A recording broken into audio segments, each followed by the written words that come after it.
նա Հայաստանին մեղադրում է Ալիև ագրեսոր լինելու մեջ, օկուպանտ լինելու մեջ։ Ինչի համար Ալիևը նման հայտարարություն անում, բա որ կատարյալ խաղաղությունը։ Պարզ է, որ հաղթողի կերպարը շարունակում է Ադրբեջանի նախագահը ամրապնդել, որտեղ Հայաստանից նոր զիջումներ կորզելու հնարավորություն է տեսնում։ Սա ակնհայտ է, սա միայն ներքին լսարանի համար չի, եւ իսկ ինչու չենք մտածում, որ Ալիևը առիթավորվել էր անցած օրերին Փաշինյանի մի շարք հայտարարություններով։ Օրինակ Հայաստանի դեմ ցուցմունք տված հայտարարությունով ամբիոնից Ալիևը շարունակում էր զարգացնել այն թեզերը,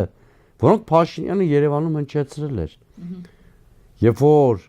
առաջին ու մյուս նախագահներին բացահայտորեն մեղադրեց Հայաստանի միջազգային նորեն ճանաչված տարածքից դուրս, այսինքն Արցախ, զորք,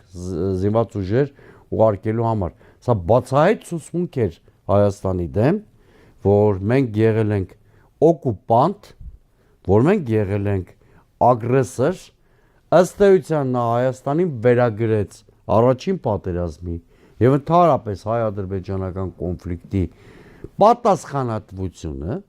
սա ցուցմունք էր Հայաստանի Հանրապետության դեմ, ես պնդում եմ,